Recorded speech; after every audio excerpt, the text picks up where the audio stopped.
You're watching the Battered Fans Network.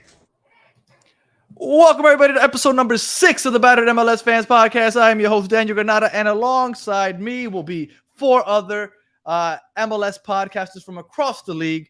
Without further ado, let me just bring them on screen. Let's start with everybody's favorite, well, maybe some people's favorite. I don't like him very much. Mr. Tommy One Time from Atlanta United, Scarves and Spikes. How are you doing, sir? I don't know why I keep coming back. You're so mean to me. I'll be nicer. I'm going to be nicer because the person that I really dislike right now, I'm bringing on screen right now. He was on our show last week. I only brought him back because his team won. Otherwise, absolutely would not have invited him back on. Mr. Ty Fisher, what's going on? I don't know what you were just showing, but it blurted out. Thank God. It's what's going on, Leagues Cup champions picture. Okay. Yeah. Okay. I'm doing well, Danny. How are you? I've been better. That's crazy. All right. And then second time on the pod, Mr. Fabien Rankel. What's going on, my man? Hey, what's up, guys? Thank you for having me on. It's kind of funny to see all these massive teams represented right now, and I got to show love to another massive team too, the Quakes. So that's why I'm wearing it. Big game on Saturday. We're going to talk about that. You guys ruined RSL for the supporters. Any chance of that? Yeah, and a nice playoff spot, I think. Yeah, for sure. But we're gonna get into that. And then for the first time on the MLS podcast, Mr. Danny Brams representing the Queen City. What's going on, Danny? What's up, Daniel? The real Queen City, Cincinnati. Go fuck yourselves. We're the real Queen City here in Charlotte. What's up, Tommy? What's up, Ty? What's up, Fabian? What's up, Great man? to be here with you guys. I was scheduled to be on 2 weeks ago, and then I had to bail at the last minute, and I didn't lose my invite for the next spot, so I feel that's a good sign. I appreciate you keeping the faith with me, Daniel. I'm here. I'm repping Colombia for you. The Parceros in the house. Love it. Kerwin Vargas for Charlotte FC earned the penalty that got us the 1-1 draw against New York Red Bulls last weekend. So we love Colombia here in Charlotte. I got Shotgun Willie for my Texas roots. Go Willie Nelson. I got the captain, Ashley Westwood, here, courtesy of Defend the Queen Art local art house here in Charlotte. And I'm drinking a bottle of red wine to go with my red jersey. So, We're ready to. We're having a good time today. Now, wait, we're allowed to swear on this? Because, or is this like where you're allowed to drop one? So it's like PG-13, you could drop one F-bomb and it stays PG-13. And if we do one more, this goes to R. And then when I say a third time, then we go to NC-17. Is that how this works? Well, I don't know about the NC-17, but you could do as. Oh, I have to keep my shirt on for that. Never mind. Okay. I think Ty's the one that's going to make it NC-17. When he was holding that phone up earlier, I was like, is he watching porn? Like right before the stream, I couldn't believe it. I like this guy. I love this guy. But I will say this: if we're only allowed one F-bomb, at least I got it directed towards Cincinnati. I feel good about that. So. I 100%. Shout out to Justin Blair, FU. All right. So real quick, Danny. Is there a large contingency of Colombians in Charlotte? Because they showed up, and I know this is off topic, and just real quick, that Colombia Uruguay game. That's a lot of Colombians that showed up. The Copa semifinal was absolutely amazing. The stadium was 100% packed. It was probably about 115% packed, and it was about 80-90% Colombians. The funniest part is I went to a pre-party at the bar I always go to, and it was like the Uruguay pre-party, and I was like, oh, there's a lot of Uruguayans here. This is amazing. It's going to be great. And they were literally like the only Uruguay fans in the entire city. Everything else was Colombia. It was amazing. We have a couple really good Colombian restaurants there. Shout out to my friend Jorge Torres, who's a photographer, videographer who shoots all the games from the sidelines. He's taken me around. He took me to a great Colombian restaurant one time. So you can follow him. You can follow Jorge T Photo Vid. You can follow For the Crown Baby if you like Charlotte news and jokes and memes and shit talk, and that's how we do it, man, for sure. I love it. All right, now let's get into the Leagues Cup before we start talking about the MLS again, and before we talk about the final, which I thought was a great game. You know who I'm going to. We're talking Leagues Cup. We're talking going to the face of the Leagues Cup, Mr. Fabien Rankel. But real quick, I'm gonna give you my opinion. You tell me what you think. I think a lot of people poo-pooed on Leagues Cup this year because I think Messi was a gift and a curse to Leagues Cup. I think Messi was a gift last year because it inflated the numbers because everybody piqued their interest, and Leagues Cup coincidentally started at the same time, made Leagues Cup look better than it probably would have otherwise. The negative is that now everybody's comparing Leagues Cup this year to last year. I think Leagues Cup is somewhere in the middle. I think Leagues Cup isn't as bad as everybody thinks it is, or as they're saying, but it'll never be, at least not anytime soon, what it was last year. What do you think about Leagues Cup as a whole this time around? Yeah, look, I think Leagues Cup should be a thing, and I think it should survive even without Messi. I think we need to understand that having competitive matches with Liga MX teams is something that we should all bring with open arms, even if it is a cash grab in some people's eyes. I truly think that more competitive matches with better teams is 100% a good thing for the clubs, and it's 100% a good thing for the confidence of the teams. Take a look at Columbus. Columbus has been lights out ever since they went into Monterrey, and they took care of business with Rayados, and they took care of business with Tigres. They literally are the best team in the continent, and that can only happen if they beat Liga MX teams. I think a lot of people are truly, truly not realizing how important it is to have competitive matches with the best teams in the continent. And we're forgetting that. Yes, we have the Pueblas. Yes, we have, the Juarez's. Yes, there is Necaxa. But at the same time, there's also Club Américas, Chivas, Tigres, Monterrey. These teams that we wouldn't be able to face on a weekly basis in MLS. And I think that alone should have MLS fans excited, because you get to see the teams that purchased Brandon Vasquez from us. You get to see the teams that, just purchased Kike Oliveira from us, So in my opinion, I think MLS should believe that they're on the same page as Liga MX, but I don't think that's happening, especially when it comes to salary, because if our players are leaving MLS for Liga MX, that shows you right there that league is still better than us. So in my opinion, this tournament should be valued a little bit more because of the competitive matches versus the Mexican teams. And yes, CONCACAF should be valued just as well. But this is another opportunity, and we should be taking this opportunity to kind of see how our teams match up versus good opponents. Tommy, I know that you had some thoughts on the tournament as a whole before. Are you still on the same thought process? The early rounds were boring to me. Yeah. I mean, it was just mediocre games, some blowouts. And then you got to the semifinals, and that weekend was fun. Watching Columbus there, but go into penalties. I was like, okay, great. This is fun. This is a lot of fun. And going to MLS Cup last year, since I'm out here in Ohio, and Ty was there as well. I mean, and then going to Leagues Cup, it's a trophy, right? And they treated it like a trophy. It was a party there. The only difference that I felt between MLS Cup and Leagues Cup is just there wasn't any LAFC fans there. I mean, I saw maybe two LAFC kits. That was it.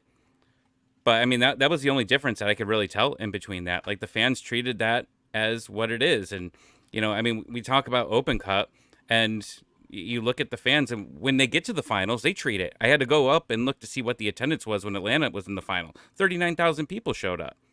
People are going to care about a final and a trophy.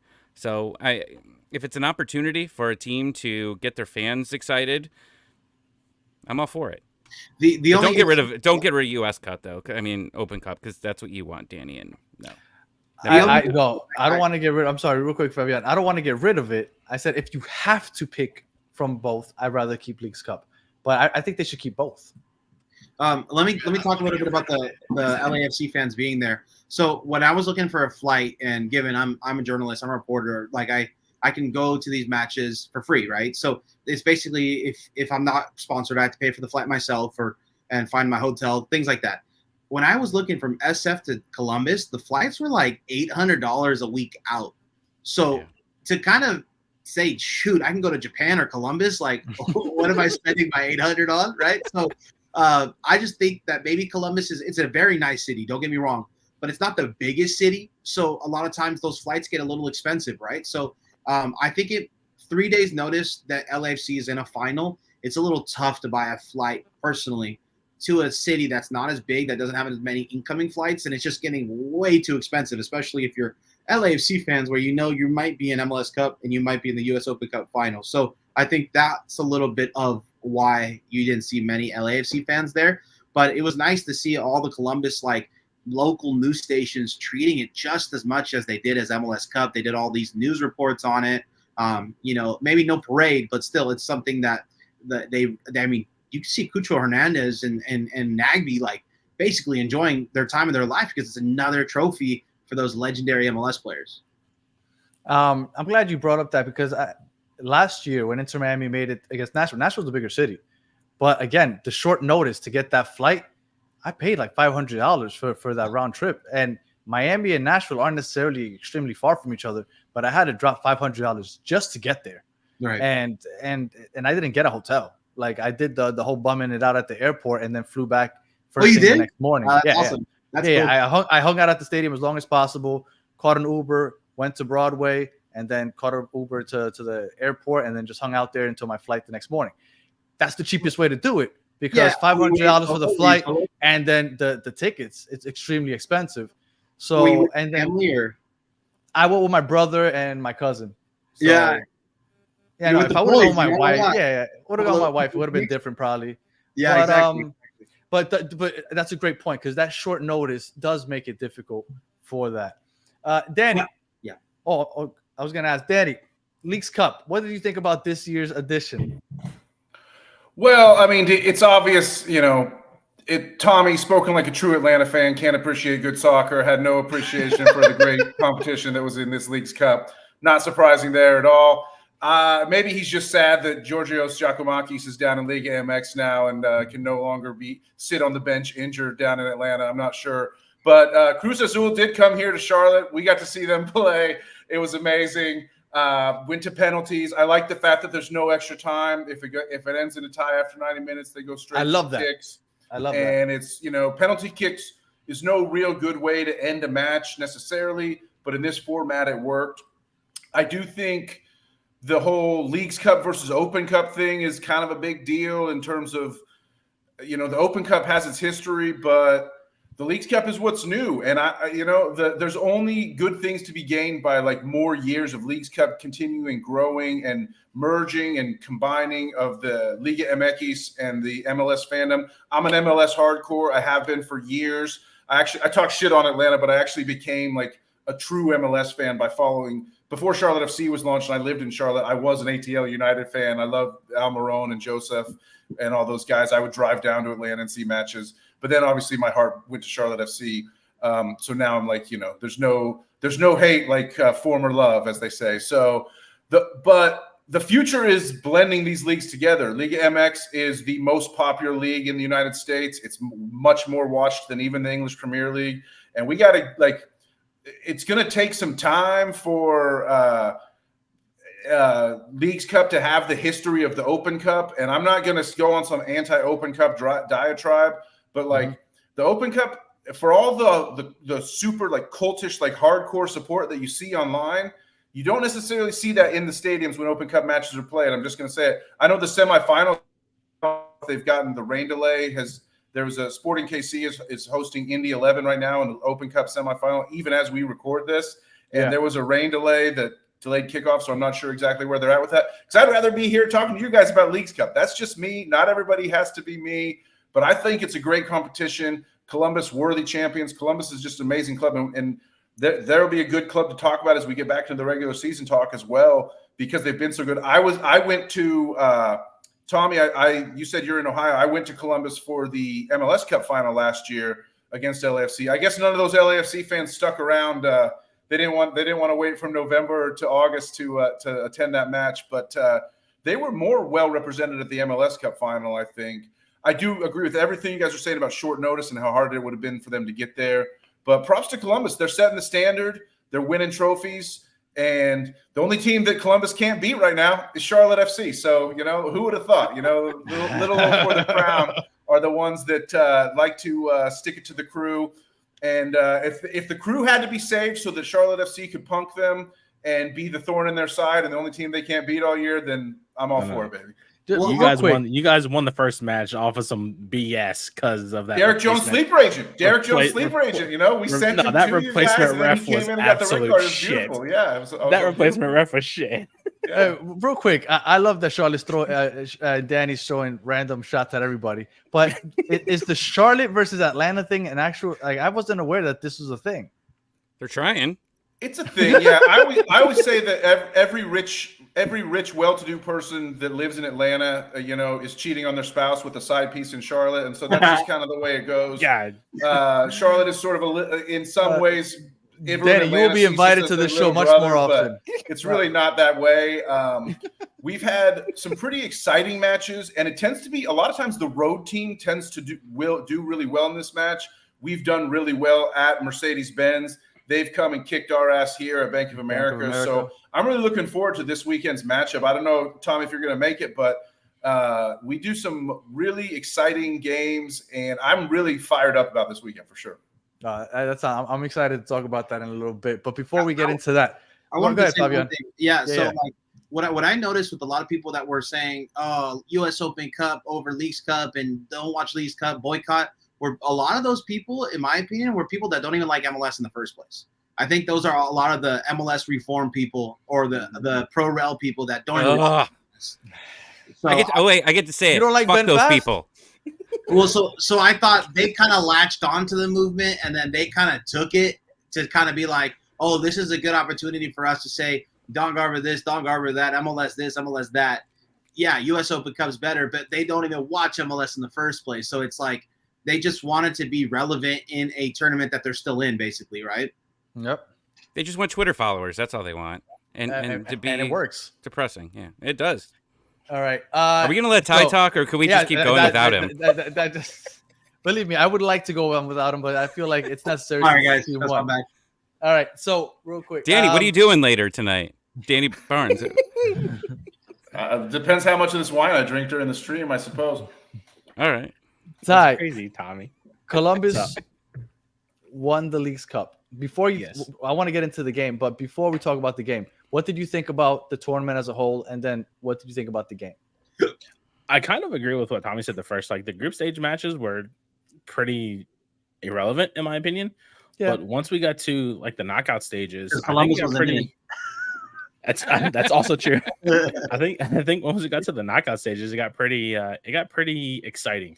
I know I watched who was that? I think it was Monterrey and Tigres, and that was a pretty exciting one. LAFC and I can't remember everybody, and Tijuana was exciting also.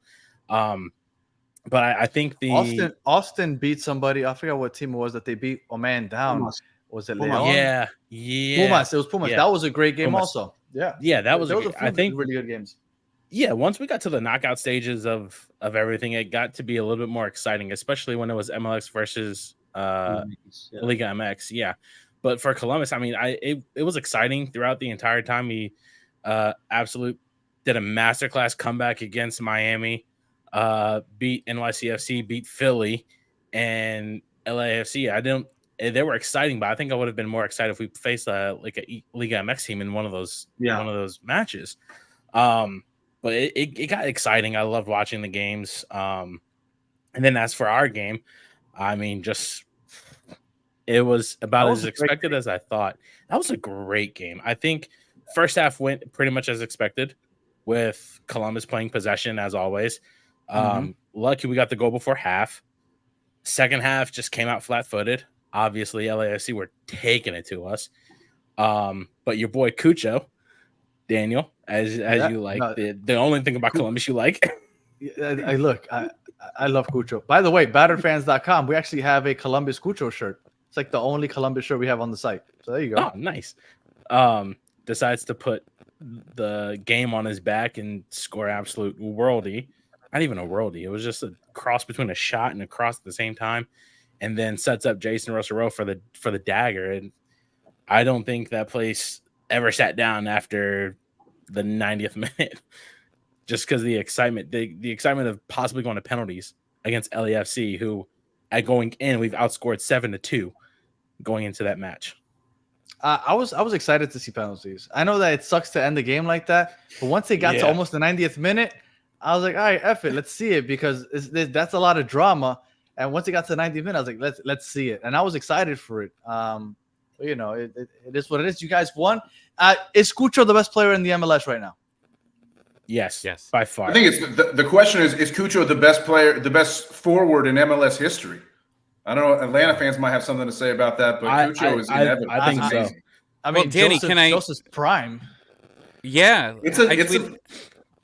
was gonna say I tweeted that at the game. Like, there's something about like everything about him, right? Like the connection with the fans, right? Like the fans absolutely love him. The attitude, the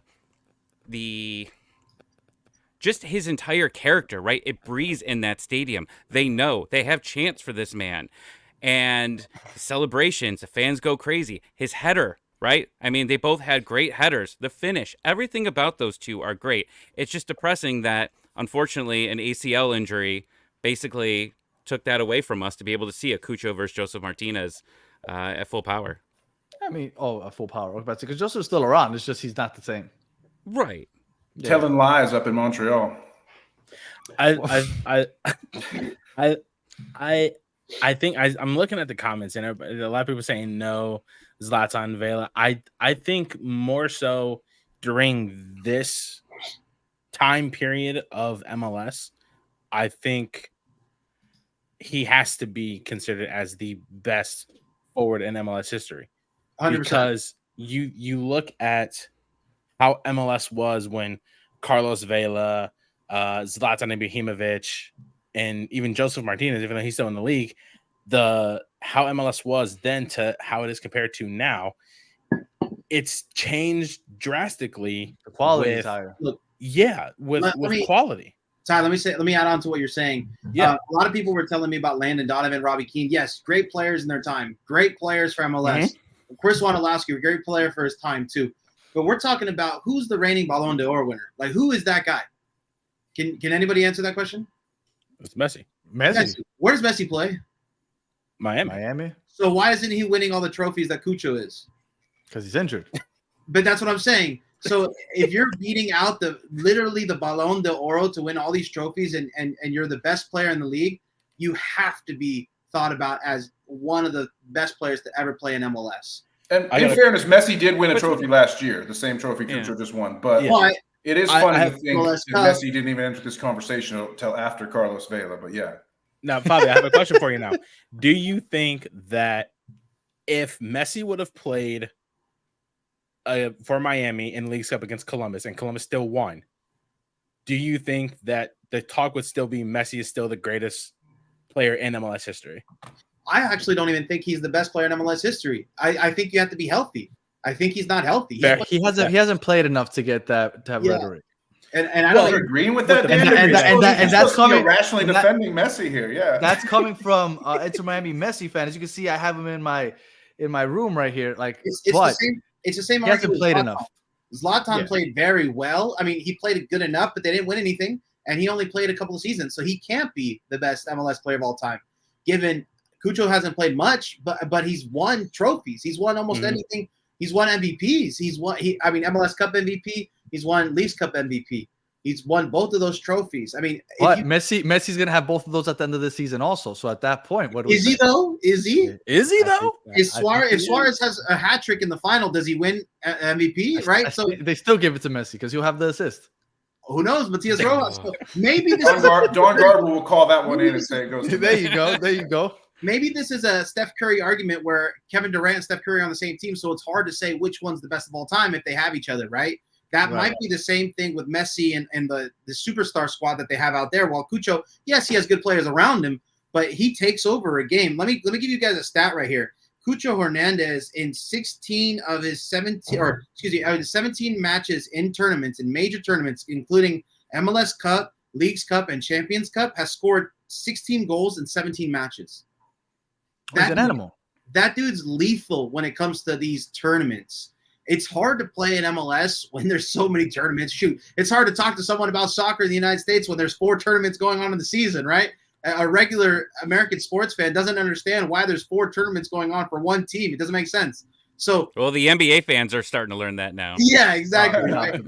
But what I'm saying is that when this guy doesn't feel like the game is worthless, shows up every single time. And a lot of the arguments were that, why doesn't he play in Europe? Well, he already did. He already played at Wolves, right? No, he played for Watford. And he couldn't get on the pitch, and they kept loaning him out. When he was playing Huesca, and once I found out that he was coming to the United States, I was praying that he would come to Miami. And just to be open, my team in Colombia is Deportivo Pereira. Cucho is the only good thing that we've ever had come out of our club ever in Colombia. So that's why I have an affinity for Cucho Hernandez. He's like the only thing that Deportivo Pereira has ever produced. I was praying that we would get him. And I get killed in our Discord and on our show for Inter Miami battered herons. When I say that if I could right now, and I'm probably gonna get killed again in the chats, if I could at this very moment right now, I'd trade Cucho for Luis Suarez head immediately. Who 1 for wouldn't? 1. Who wouldn't? That trade Most has Inter some Miami teeth to fans. It does. Most the thing Inter is, Miami I'm fans. Uruguayan, and I love I me miss for that take. Suarez's teeth. Sorry. I Yeah, I love know. Suarez. I'm a Uruguayan. He's one of my goats, but I would trade that in a heartbeat. Like, he's not even signed for another season yet. So my whole thing is, I don't know. I just think Landon Donovan and Robbie Keane, they're great players, but what they played when MLS was like 16 teams. Like, this is a completely different league, in my opinion. Now there's so much more talent. I mean, Landon Donovan did play in Europe, yes, but you know, it's just a different time. I think Cucho is a better overall player, and I think if he stays in MLS and wins 2 more MLS Cups, I think we're actually talking about the best MLS player of all time. All right. Well, let's Cucho hypotheticals. Let's see where it is at the end of the season when Messi wins that same trophy. Now, what I want to know, I have seen a lot of Twitter talk, and I know it's a lot of clickbait, but regardless, we feed into it. A lot of people are saying Columbus and Wilfred Nancy, greatest team of all time, greatest coach of all time after this League Cup win. First of all, I think it's a little recency biased, but I kind of want to hear what you guys have to say. And I'll start with Mr. Columbus himself. Ty, do you think that these conversations should be happening, that this is possibly the greatest team and greatest coach of all time? Yes. And that's that's the unbiased answer of me, because if you, how can I put this? If you take a look at what Columbus has achieved under Wilfried Nancy, right? His first year, they win MLS Cup. They go to the CONCACAF Champions Cup final. They beat 2-3 Liga MX teams on the way to that final. They are currently number 1 in the CONCACAF rankings as of today, the 27th. They win Leagues Cup. They have clinched a round of 16 bye into the CONCACAF Champions Cup of 2025. And pretty sure next year they're going to earn a bye into, I think, the round of 32 for winning Leagues Cup this year, like Miami did last year for this year's tournament. Wilfried Nancy has done so much with, as I think it was Tata Martino said it, with players who are, as he put it, not from MLS. This team is not an MLS team. Right, the resources that he has with the Haslam family, the Edwards family, J.W. Johnson, from that's crazy. From ownership, he has produced so much with not even so little, but with players who might not have had a chance with, say, Seattle, LAFC, or any other team in Europe.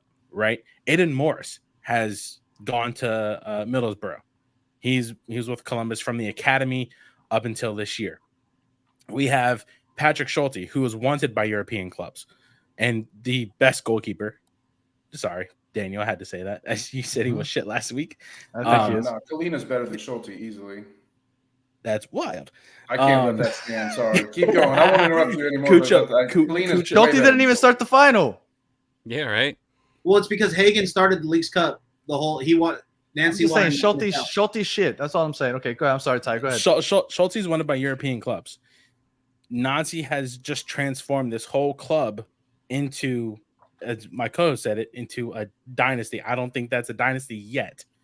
But last point I'm making, the 2008 team has set the bar here, right? Nancy has raised it for being here almost 2 years.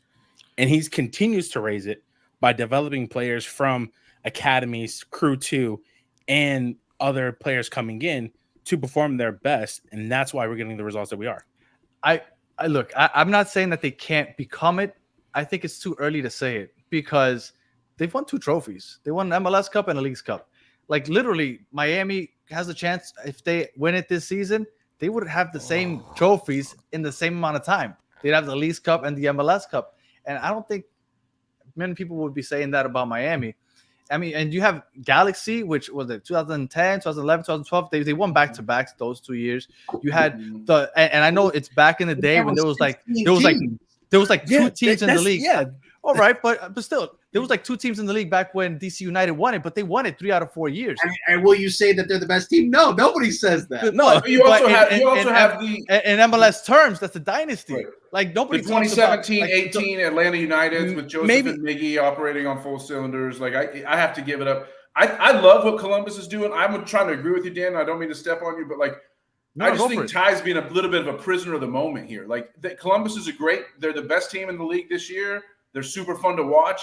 They're a great team for bringing new MLS fans in, but to say they're the best team in league history is a little bit premature, I have to say. Like, again, if you remember what Miggy and Joseph used to do, just clowning fools on the regular, like there's been some really great teams that resemble what this Columbus team is doing, and I hope for the league's sake they can keep doing it. As long as, like I keep saying, they can't seem to find a way to beat Charlotte, but other than that, they can go beat everybody else for sure. I think it's because they clown on LAFC. I was just going to say real quick, Fabian, and I'll let you get back to that. I clown on the Supporter Shield a lot. But I feel like if you're going to be the greatest team of all time, even though I clown on the Supporter Shield, you need to win the Supporter Shield. Because that shows that you are the best team consistently. Because in a knockout tournament, the best team doesn't always win. And Columbus has won 2 of those. But the Supporter Shield, even though I clown on it, that's what shows the consistency. And where are they right now? They're like 6. Two what? Consistency of what? Because you don't play every team. So the Supporter Shield, in my opinion, is such a bad trophy because you don't play every team. There's no consistency. Some schedules. It's a rating schedule, right? They make the schedule based off ratings. So the better teams are gonna play better teams. Right. So there's some teams that sneak through. And Ty, no offense here, I don't think Columbus is a huge draw on television, like on national TV. If they want to have that, they want to have a Miami, any of the LA teams on there, some of these big markets. So they're always going to try and say, all right, which games are we going to end up on Fox? You know, what games in there? What are people going to watch? And they try to get those games on there. So if you have that, because, you know, I remember Seattle and Atlanta was being immediately after the World Cup. Like, as soon as the World Cup ended, I think it was the Women's World Cup, they immediately went straight to Atlanta, Seattle. Like, that's what they do. So the better teams are going to play the other better teams because that's what they want. They want those ratings draws. And that's fine. However, I feel like I get your point, but I feel like with Columbus at the same time, it's, we're being dominant right now, but at the same time, I don't think you really necessarily need to just put all these fancy faces on national TV, even though we're in a 10-year contract with Apple TV right now. For example, I think of the only time I think we were on Fox was Ella's Real or something like that. I can't remember. But with Columbus, we're okay with being, as people say, like, we're okay with being not Miami, not LAFC, because we don't have, the greatest player in the world and stuff like that.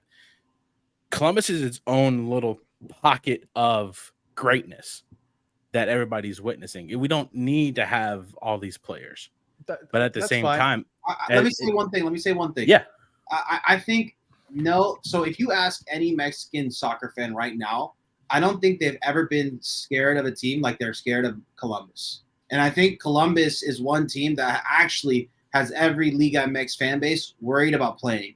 And that's why I think they should be in the top conversation. Personally, okay, but would you label them that already? If they win this MLS Cup, yes. Okay, but not yet, because that's ultimately my question. I think it's too early to say.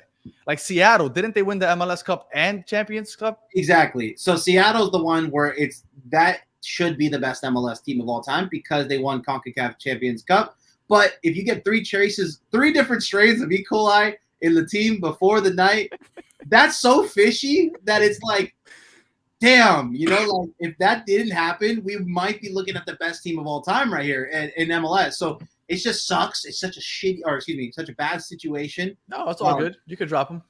3 different strains of E. coli. That's wild. Is that what it was? Yeah. No, they shit in their tacos. That's the like first time I've ever heard of it. 3 different people shit their tacos.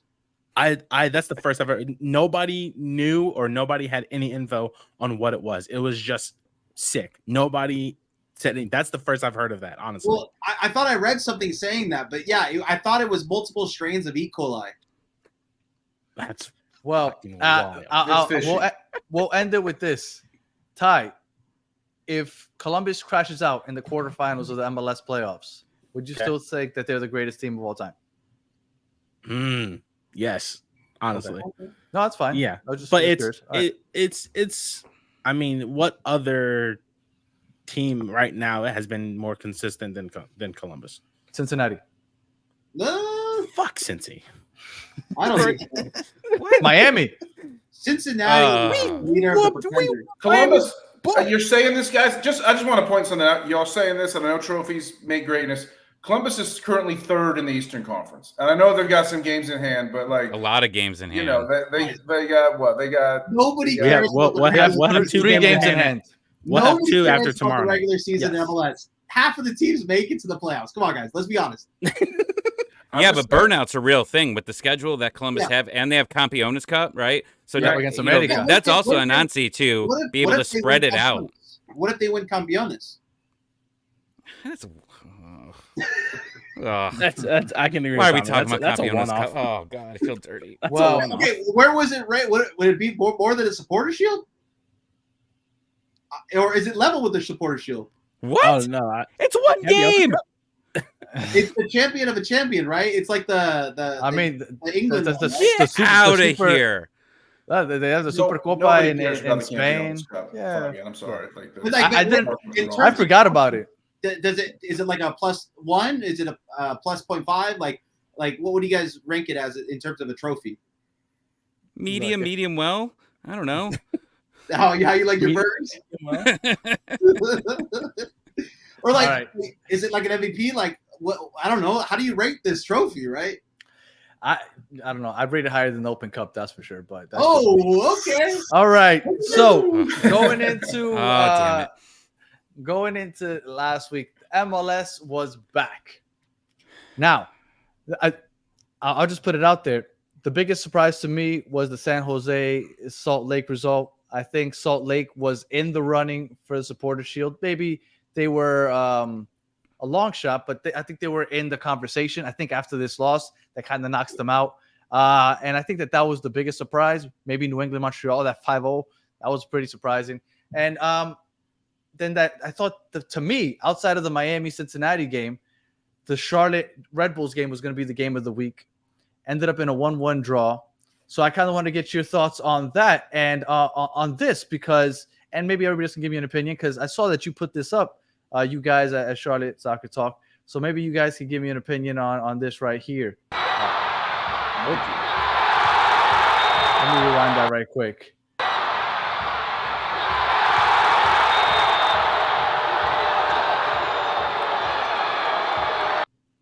So I know you had an interesting opinion about that, Danny. Yeah, I mean, tough one. We posted that. That was shout out to Jorge Torres, who's in the comments. He shout out to Jorge. Like I mentioned him earlier in the show. He's a Colombian who shoots all the games from the sidelines, photo and video. And he had a pretty good angle on that.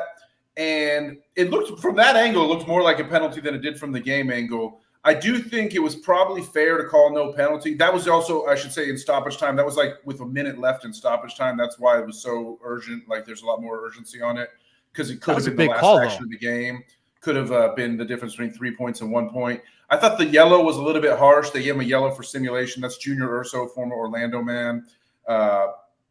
And I'm fine with it being no penalty, although I think it was closer to a penalty than most of the TV commentators said. They were like, oh, that's easily a dive. That's a dive. That's a dive. Oh, Nealis is so skilled for pulling his foot back at the perfect time. But I did think he actually got a foot in. I just think Urso embellished it, maybe a hair. I think a yellow was harsh, but I don't think it was a penalty, but it could have been a penalty. If it had been called a penalty, I'm not certain they would have taken it away. I'm not sure what VR would have done there. You never really do know. And this is the impact right here because you guys are at 38 points and the Red Bulls are at 42. If you guys get that call and you end up scoring, they're down to 40 points. No, I'm sorry.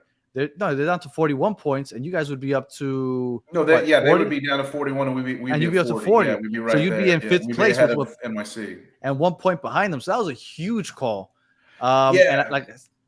And that was the only match of when before that match we had 9 left. Now we have 8 left. That was the only match of the last 9 that Charlotte FC has against someone who's ahead of us in the standings. So that was like I felt like to get into top 4, we really needed to win that match. We have a great schedule coming up with Montreal twice, Chicago, New England, who's actually looked better.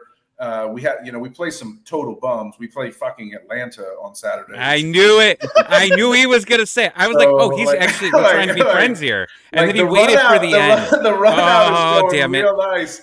But we needed the 3 points, I think, at home against Red Bulls to have dreams of finishing 4th and hosting a playoff series. Now we'll probably, hopefully, still finish with a good matchup. It's all about matchups now because I don't think we're in too much danger of falling into that 8-9 game. So we'll see. No, and your defense.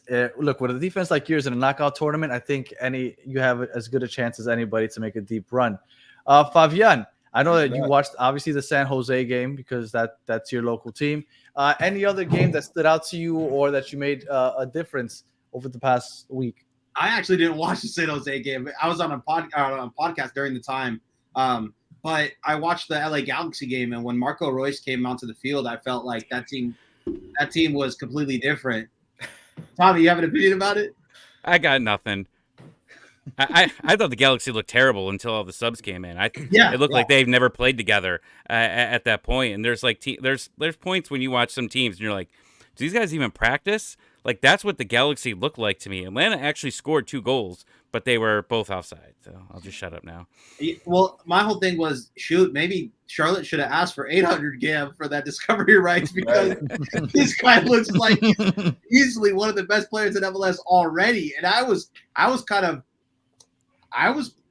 leave my own words on this. I was like, he's not that guy. Why does he want to go to LA? Go to Charlotte. You're not that guy. You're not Zlatan. You shouldn't be forcing your way to an LA if you're not that guy. But then he comes onto the field and just is that guy. And I'm like, oh, okay, I'm eating my words right now. My group chats are going crazy because this looks like easily a top 5 MLS player right now. And he's like at 70%, he was saying. In the post-conference, he was really talking about how he didn't want to be rude, but he was basically saying that it went a lot better and a lot easier than he thought. And I was just like thinking, man, this guy is going to be such careful with those words. A lot of those people that have come to the MLS and said those things end up eating them eventually. Yeah, well, I mean, dude, he didn't have an issue. He got the he got the ball and he didn't get touched. Like it seemed like it. Yeah. Well, let me ask you a question, Ty. Do you think he's the greatest player of all time? Ooh. Sample size, yeah. Amazing. The reason Royce didn't come to Charlotte is because he couldn't play on turf. Obviously, that's the real reason. Oh, okay. Well, you know what? It's I've always considered that it's got to be hard for teams like Charlotte and Atlanta to get players based off of that. Because when you have to play 17 games on that turf, you might want to think twice, especially if you're in the latter part of your career. Did you guys see Portland added a stage on their field and no grass? I did not see that. Yeah, they installed basically a floor on their field so that they can have concerts instead of grass. And I was like, awesome. okay. I was like, all right, they're like double down on it. Like they're like, we don't need grass. We'll get a stage. We'll do concerts. It was wild. And I had Eric from LAFC on with us last week, and he was telling us, because I asked him, Portland is the only MLS specific stadium that has turf. And I asked everybody, like, does anybody know why?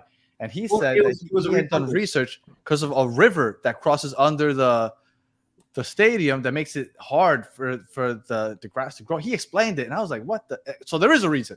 There's a legit reason why there's no natural grass there. So I thought that was interesting. Soccer specific is a little bit of it is, but it's a little bit of a stretch because it was repurposed into that. So it wasn't built for the soccer. If I'm not mistaken, it was a baseball field first. I have to double check, but I believe it was something else before soccer. So it was made into a soccer specific. Tommy, I know you watched the Galaxy game that ended up rough. Any other games that stood out to you this weekend or on the MLS returns? No, I'm used to 7:00 games, so I took the family out and enjoyed the weekend. It is nice, isn't it? I took a 30-minute nap before the game started. It was fantastic. It is. I'd love to know what you guys think of that New England result, because on the road in Canada, New England's been such a schizophrenic team. They've looked absolutely horrible at times.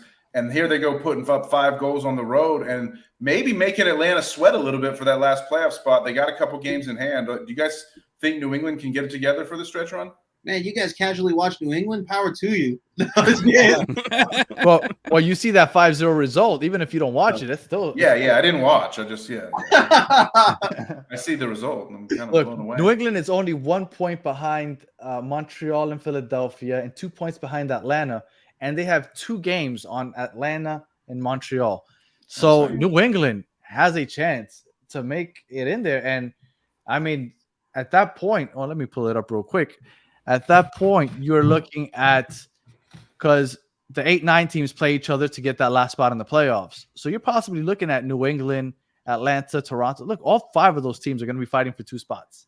I think Philly's cooked for the year. I think so too. Really? They have a real hard schedule. I mean, I think do they play Miami and Columbus twice? Yeah, they play Miami, week, right? So yeah, tomorrow. Yeah. Okay. Will it be a B-side for Columbus though, like in the wake of the Leagues Cup final? No. Well, you're without Brujo Martinez, so that's a big loss, and they need time to kind of figure out who's going to fill that position for. That is weird that they sold Brujo right in the midst. Like, I mean, I guess take the money where you can get it. But that also was Damian Lowe. Damian Lowe just got sold to a Saudi Arabia team or a Qatar team. They're off. That was wild. Yeah, he's probably one of the best center backs on the bench in the league, right? So that's kind of weird. On the bench, yeah, but I was surprised because Damian Lowe, he's nice, but not Saudi Arabia money nice. I was surprised. Well, they paid $200K for him, so it's like, do you take the free walk or do you take the $200K and use it as GAM? You know? No, for sure. And then real quick, I thought the Miami-Cincinnati result was big because they basically played with 10 men for 60 minutes. Obviously, still no Messi. We're waiting for Messi to come back. Doesn't look like he'll be back for Chicago. He'll probably come back for Philadelphia September 14th. But that's what Miami is waiting for. I want to know what Yedlin and Suarez were talking about. That's what I want to know. Oh, well, Suarez is a bully. But Yedlin? That's so weird. It was weird because Yedlin is Mr. Yoga, just peaceful, and it was really weird. Look, there has to be something there because the way Suarez and Jordi Alba were going at Yedlin, there has to be a backstory there that nobody's really reported or found out about. Because for both of them to be yapping at him and going at him, I thought that was a little weird. All right, Daniel, get in there, get in the press box. Absolutely not. Daniel, I got a question for you. What's up? Why? Obviously Suarez missed the MLS All-Star game, so everybody's saying he shouldn't have played that game. Oh, well, he was here injured. we go. He was injured. He was injured. But look, was it like Messi injured or was it like he was doing hydroponic therapy on the boat on the tubes. He would dip his knee in the water, the cold water. It was therapy. Trust. The thing is, Taylor Twellman put that random tweet out in the beginning of August, and then he just never mentioned it again. That's a rule that I looked for it. I asked other people to fill it. Nobody's been able to find the written rule. Now, there's other leagues that have that rule. Well, what other league has an NHL? Game? The NHL. You're talking about American leagues. Okay. Oh, we're talking about the hockey. Is that what you're making fun of me? Before, that used to be a rule, and I understood the rule back then. There weren't many big names in the MLS, so you need every big name to show up. But I feel over the last 5 years, we've gained more recognizable names. Like, look, just Inter Miami alone, Messi and Suarez don't go, and you still get Jordi Alba and Busquets from on the last day. On the last day, or the last 2 days, because they don't show up for the trainings. But they still showed up for the game, which is what everybody paid to see. You still had Cucho, you had Acosta, like you had a bunch of big names. Like, I don't think that rule exists anymore. That's what I honestly believe. I think that they did away with it. Nobody necessarily announced it. Well, if he's injured, that's a rule. It doesn't matter. If he's injured, yeah, every player is injured if they need to be. Right? This is MLS. For sure. This is MLS. Like they're injured. Yeah. If they're injured in the NBA, they're injured in MLS. And I mean, I don't know. I think. Well, what about the fact that they suspended Chicho Arango, and he gets to use one of those games that he suspended for the All-Star game? Yeah, that's BS. That was crazy. Yeah. What is this? Like he should miss an actual MLS game, but I missed the All-Star. He really game. likes going to Columbus. Well, that's why they counted it. No, it was the first matchup of League's Cup that he missed. Look, that I made think no they didn't sense want to him to me. miss more Leagues Cup matches than he should have. I think that was it. Yeah, They wanted him to make sure that he got to Because play he some. played in Pachuca, so it was like a Liga MX player that they know of.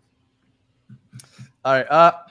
Do you think Marco Ruiz or Giroud is going to have a bigger impact for the LA teams?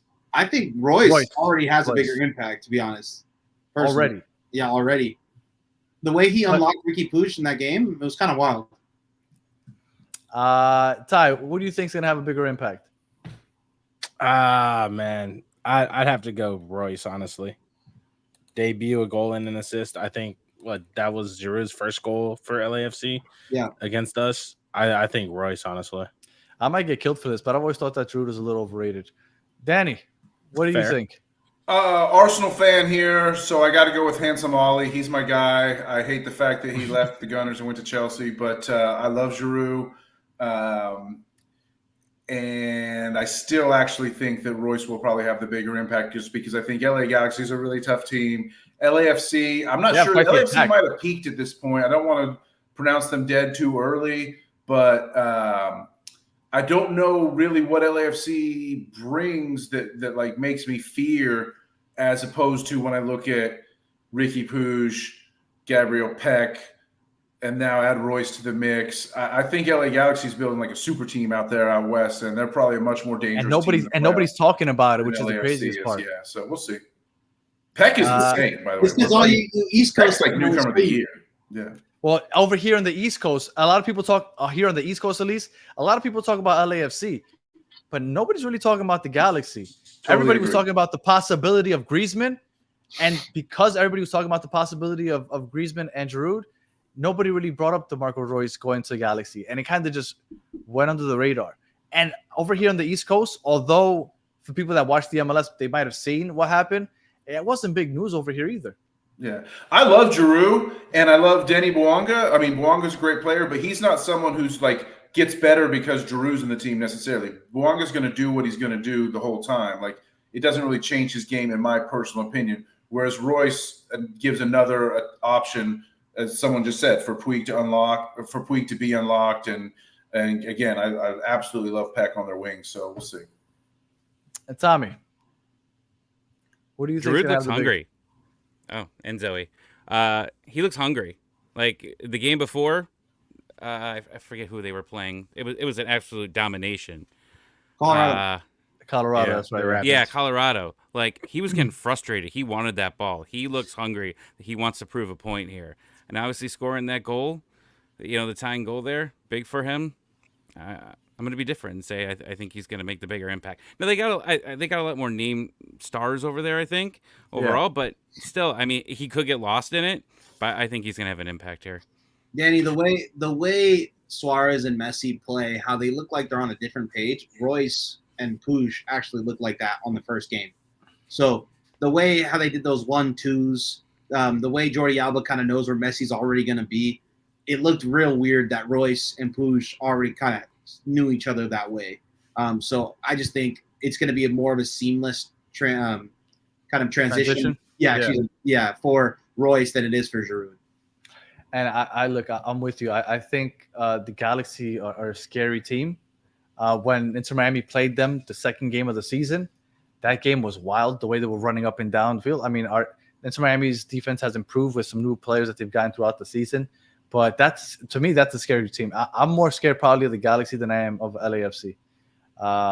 It's that championship pedigree, right? It's Martin Cáceres on the back line or on the bench. It's those Yoshida, those guys that have played European players before, and they kind of know how to handle these European players. So, yeah, Bouanga's a great player. Aaron Long's a good MLS player, but there's something about a championship match with those guys that have experience, and I think the Galaxy truly have that with all the guys in their back line, plus Ricky, plus now Royce. So it speaks volumes when you have experienced guys in a late run like that. Imagine if you get LA versus LA and Miami and Columbus. Woo! As the MLS semifinals. That would be probably one of the best playoffs ever. I have a feeling that might be where we end up. I mean, first and second place in the West, it looks like it's going to be possibly LAFC and if And that's the Galaxy. case, if it's LAFC versus LA, check the attendance record because that's going to be at the Rose Bowl. For sure. Have they ever met in the playoffs? Yeah, they have. They did. They met 2 years ago, and then when Zlatan left the league, they met then too.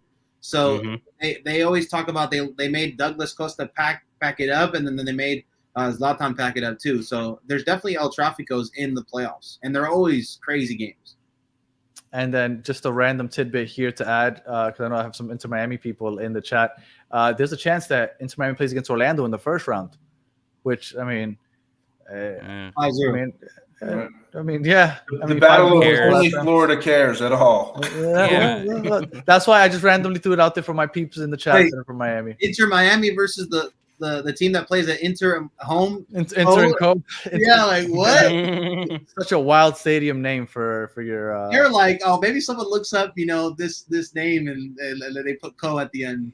Yeah, it was wild. All right. With this coming up weekend, we got a huge slate of games, and just wanted to check with you guys, see if there's anything that stands out to you that maybe you think should be something that everybody keeps an eye on. I mean, LAFC and Houston is going to be a good game, and obviously Portland, Seattle is always good, and they're both really good teams right now. Anything that maybe stands out to any of you guys? Hey guys, Charlotte, Atlanta, obviously, right? I mean, I was gonna say, Danny, what do you want to talk about? Well, the first thing that stands out, and let me just soapbox for a minute here, is that's way too many games happening at 7:30. Give us a couple afternoon games, please, MLS, for fuck's sake. I mean, I realize college football is back, and you don't want to be competing against that, but they don't. They didn't do it all summer. Yeah. They did it like the first 3 weeks of spring. They gave up. It's too hot in the summer. Who's watching college football and they're like, oh, snap, MLS is on. I got to switch it over to Charlotte. Like, no one's saying that, guys. Let's be honest here. I know, but if you're an MLS hardcore and you care more about MLS, you should be rewarded for that and have a chance to, I mean, there's plenty of good college football games at 7:30 also. So it's not like any of these are going to be prime games. Those are the best games. Honestly, either. So I DM Danny this. I don't think MLS is competing with the casual viewer anymore. I think getting off of Fox and everything that's normal TV, I really think they should be able to do whatever they want now. Switch the scheduling, switch all the games around, put our season actually closer to Liga MX or Europe. I think MLS should just do everything now because they're not competing with that football fan.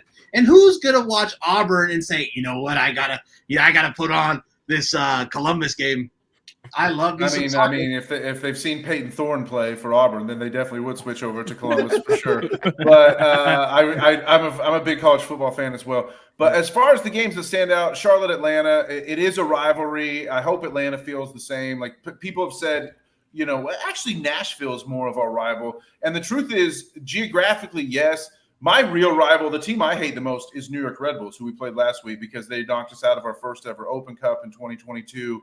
And they just have a bunch of bad attitude players that seem to shine against Charlotte. So that's my real rival. But when I look at this, I see a lot of interesting matches. I'm really glad that Columbus is hosting New York City. Obviously, Columbus will be coming off that midweek game against Philly, but we need New York City to drop points. And the Eastern Conference, that's probably the biggest game in the Eastern Conference. Yeah, so I hope Columbus can pull that off. If we're looking at New England, who I shouted out as potentially going on a late run, they got to go out to Salt Lake City. That's not good. I know Salt Lake kind of dropped the ball against the Quakes this past Saturday, but Salt Lake has been one of those teams that just has find ways to win. They have a pretty good home field advantage. So I'm definitely looking at that game. I won't watch that game, but I definitely will check the result to see what New England does. Miami is at Chicago. Miami's at this point probably looking at a coronation to the Supporters Shield. I haven't looked at their full schedule, but I think with the win over Cincinnati, it kind of sets them up real nice because Columbus, despite the games in hand being there, I do think at some point Columbus drops points, maybe even this midweek against Philly, because I do think they're going to put out a pretty heavily rotated side because all those guys are going to still be hung over from winning the League's Cup, right? No. They had to go in the next day to practice, so they really couldn't celebrate like that. Ty can say that. They sure did. I saw the locker room celebrations. Derek Jones was forcing everybody to take Jaeger shots. It was insane. Yeah, no, they had practice yesterday and today. So you know what? That's what I don't like about season tournaments. The fact that it's not the last game of the season and then you're back to practicing the next day, I think it takes away from the fun of it. Hey, the All-Star game is the vacation. Suarez and Messi showed us that on a boat in Ibiza. No doubt. No doubt. You should Without a force those doubt. players that can't play to sign autographs. Like really, if Right? you're trying to make the league Right. better, like you're trying to make That's it a great special, point. I'm not That's a gonna great lie. I point. felt some type of way when they posted that picture, and I was like, That's a great point. Yep. they should be here to at least say hi. Yeah. Right, make him an Yeah. attraction then. Like unfortunately Yeah. that's part of the deal here. People pay, people pay for money and like this is one of the only leagues that like you don't have to have a player from every team because what they want you to do is if you live in Ohio, you're going to go to the All-Star game in Miami because you're going to at least be able to see one of your All-Stars. And they've tried to, the big stars in the NHL have tried to jump out of it too. They do get suspended a game and then they try to replace them with another player from that team. But sometimes that doesn't work, and it's just unfair to the fan. But here, you don't have that expectation, so I don't know. Let's just get rid of the All-Star game, period. Ibiza has really ice-cold water. It's great for the recovery on the knees. I felt it myself. Trust me on this one, all right? Here's a question. Who are the sickos that are going to watch Toronto versus DC on this Saturday with so many other good games on the board there? That's got to be ultimate. Luckily, like, all the games are at the same time, right? So you don't have to do that. You don't have to do that to yourself. some people All are right, well- masochists. What- Some what- people what- have- That's true. Do you guys think this MLS 360 is a failure? Do you think it's a failure? Because these games are like this because of MLS 360. It's a great show. Don't get me wrong. I like it. But if you have to choose a schedule like this or the 360 show, give me a primetime game on Friday. Give me a Saturday early morning game. Like, what are we doing with this bunched up schedule for this MLS 360 show? Shoot, put 3 or 4 good games during that show and then have them talk about those 3 or 4 games. But the rest of the games, just let's spread them out a bit. I've And never watched soccer is that the every type of single game show. where you don't necessarily like NFL football red zone channels. What all these other leagues are chasing with Yeah, the exactly. wraparound. So and there's an NBA wraparound that's coming, and it's not really that good because those are games. Soccer and basketball both are games where you want to sort of sit and watch some extended possession back and forth each way to really get a feel for what's going on. So they could still do MLS 360, and they only need, like you said, Fabian, 4 games or 5 games. They don't need 8 games going to fill out a 360 show. Just have more studio analysis, have more looking at the standing. When there's not much going on in any of the games, pop up the standings and let's look at how even, the like, I have yet to see them like draw, some plays during the show. Personally, Great like call. they can easily do Great that. call, Or some analysis, demos off to a side set or something bringing like that. in like Savarese to look at tactics in the show. So I know they do it on the wrap up, but like maybe do more of that during the 360 show and spread some of the games out because personally, I know how all you guys feel. I'm the same way. I think 360 show kind of takes away from all day soccer. Like I find myself watching other leagues because there's no MLS games. It's like, would you rather me watch other products or would you rather me watch your product? Right. So it's just, and I like, I'm an MLS journalist, right? So it's just like, it makes no sense to me too. I think failure is a strong word, Fabian, just to answer your question, but I think it's not maximizing its potential and it's like a missed opportunity right now. Yeah. I've never watched the 360 show. Soccer Daddy here said that it's dope. I don't get why somebody would watch that just because, like you said, I want to watch an extended possession when it comes to it works for football because it's literally you're in the red zone. Yes. Okay, this is what everybody wants to watch. Let them watch in the red zone. It's an event-based game, whereas this is more of a back and forth. In football, it doesn't. To me personally, it doesn't work unless it's a penalty coming up or a set piece. I don't see how you can choose. Hey, we're gonna show this game now. Yeah, that comes as a place of privilege because you guys are in Miami. You guys have good games every week. But with people that are stuck with the Quakes or Colorado, they don't get to see all the superstars. Vancouver, they don't get to see all the superstars all the time. So, or goals for that matter. We don't get to see all the superstars all the time either. Remember, they're usually not playing. But you, yeah, exactly. You got superstars, but then they go to Antonella and she's doing a blowing a kiss to the screen, and that feels better than Espinosa scoring a banger in my opinion. 100%. K in the stands, all that shit going on for sure. 100%. Tom Brady there. Come on. Who wants to watch a 360 show? Fuck Tom Brady. All right, real quick. I'm just gonna end it with this. I'm going to just Miami it real quick, just because I think this is relevant, even though some people might not think so. Miami has 8 games left to play. They have 56 points. They could end the season with a total of 80 points. I don't think they're going to win every game, but they could win the 80 points. Is the record 82? The record is 73. Oh, wow. What? So with 6 wins out of these last 8 games, they could break the record. My question to you, do you think Miami has a chance to break the record? These are the remaining 8 games. If they win 6 of them. Now, I think they could beat Chicago. I think they could beat Messi's supposed to be healthy for Toronto. the 14. Yes, for Philadelphia. And then Toronto. He's not going to Atlanta. He's not going to Atlanta. And Luis Suarez probably isn't either. I think 4 of those they're going to win. The Atlanta one is a midweek game, and it's on turf. I don't think he's going to play there. Wait, New York too. And NYCFC is a little sandbox. Now to real quick, I don't know if you noticed, but the NYCFC game is at 2:00 in the afternoon. So Danny Brams, you're going to be able to watch that game and that game only on September 21st. There you go. I will sadly probably be cheering for Miami in that game. There you punching go. myself in the head. So, and then we play Charlotte right after. So just real quick, I wanted to go around. I'll start with Ty. Ty, do you think there's any chance that Miami breaks the single season record of 73 points? I think so, yeah. You think they can? Okay. They got Columbus in there.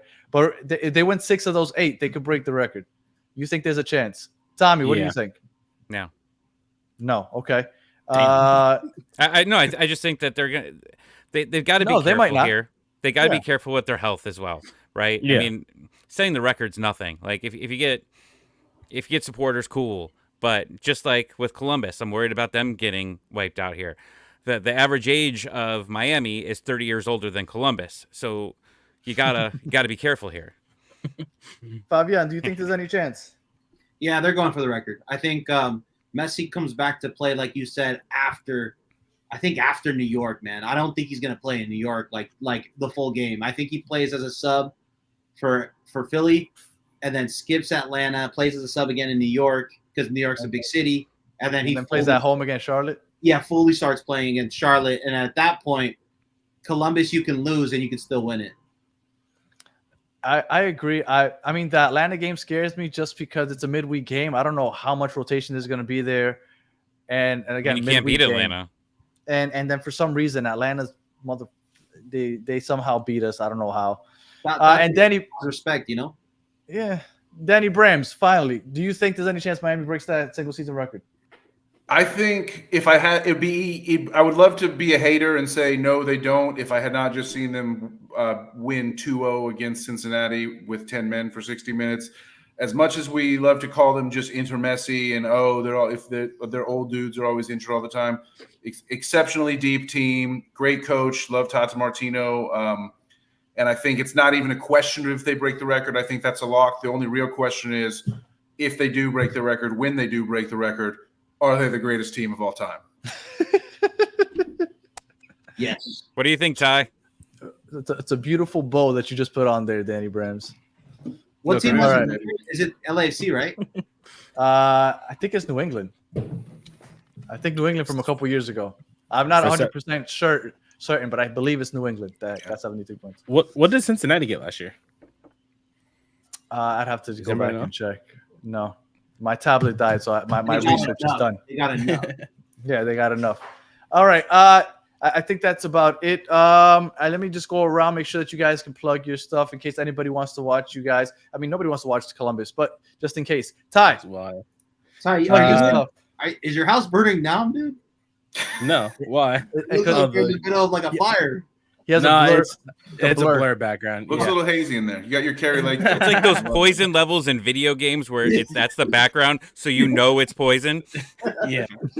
By the 69, Cincinnati got 69 last year. You guys can find me on Twitter at Fisher Tyler __, or if you guys like reading, you can find my stuff on massivereport.com. Shout out, and the Wise Man Pod. Make sure you check them out. Also, Ty does a great job with them. Tommy, Scarves and Spikes. I was waiting for you to say something mean. I'm sorry. No. Find me Tommy ATL 96.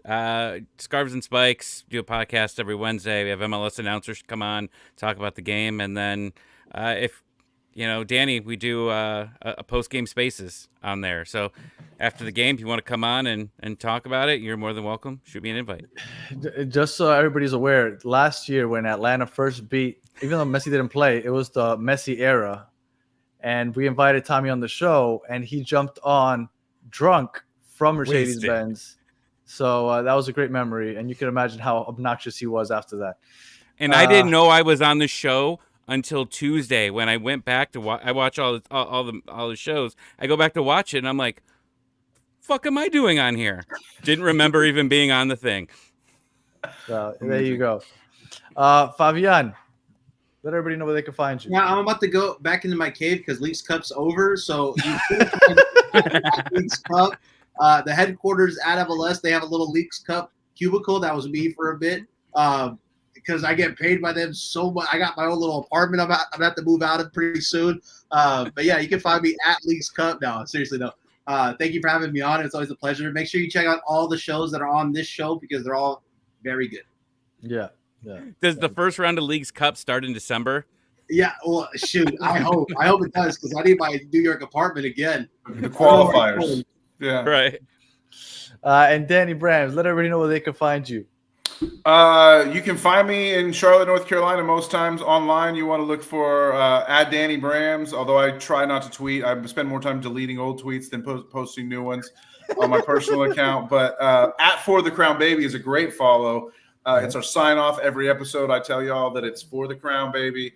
So that's where we got our name. And then we're also Charlotte Soccer City on Instagram. We're Charlotte Soccer Show on YouTube. We don't like to have any consistency in any of our social channels. We like them all to have different names, so it's harder for people to find us because I believe that's how you optimize in this day and age, right?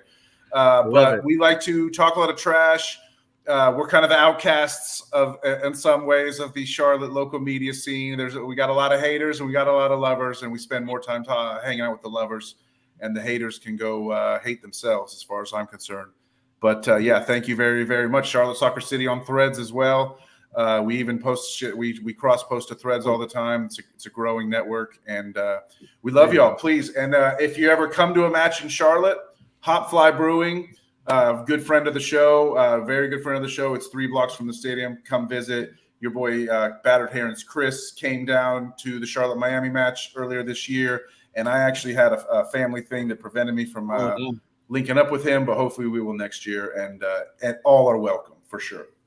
Are you on Mastodon as well?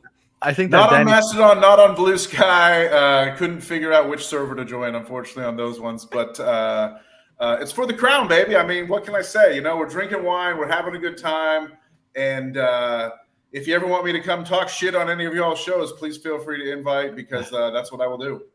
I might see what you're doing tomorrow. And real quick, I don't think that this Danny Sucks was for you, Brams. I think this was directed at me. It better be. It better not be for me. Or I'll find the computer and tell Chris what's for. And me and him have a constant debate. Well, it just started recently. So I before I sign off, real quick. Oh, God. Will Ferrell, Adam Sandler. And movies? Movies or SNL career? Or sports owners. Movies. Adam Sandler. And he's got I a lot think of bad Sandler ones. By a nose. Right. I think Sandler by a nose. Yeah. All right. We got Sandler. Can Ferrell do a serious movie? Yeah. See, Ferrell's I don't think so. Sandler carried some of the all-time greats with Billy Madison, Happy Gilmore, whereas Ferrell's always like part of an ensemble. You know, he's always like a side character. So all right. So right like now, in the Lego movie. Like Old School, he basically takes the movie over, right? he does. Old School is one of his feathers in his cap for sure. so I think Chris it's right now Sandler. is Uncut Gems, right? Uncut Gems. Yes. The range of Uncut Yeah. Gems. Yeah, good call. Click, which I thought was going to be a comedy. Click is a miss. I cried a little Click bit is at the miss end of for Click. me. I watched it last week. I'm not a crier, and that movie had me tearing. Like, look, Adam Sandler, and right now Chris is punching the air because you're all on my side, so I appreciate you guys. All right, We watched Click with my daughter, and she thought I was gonna die after that movie. She's just like, "Don't die, just stay alive." I'm like, "I won't go anywhere." It's such a great movie, like because you go in expecting a comedy, and they turn it around on you. It got me. It got me. Yeah, for real. All right. If you are listening on audio, we appreciate you listening all the way to the end. Please leave us 5 stars, comment, review, all that other good stuff. If you're watching on YouTube, thank you for watching all the way to the end. Please like, subscribe, share, tell your friends that there's a new MLS podcast that's going around. We got a panel of 5 podcasters every week, so make sure to check us out every Tuesday night at 9 o'clock. And for those of you in the chat, as always, you guys are the best part of the show. We appreciate you hanging out with us for the last hour and 15 minutes. And we'll be doing this again next Tuesday. So please join us then. So until the next You're gonna one. have a baby by then. Yeah. You're right. You know what? Yes. Chris will probably be ruining the show next Tuesday. So can I until come the on? next one, have a good one.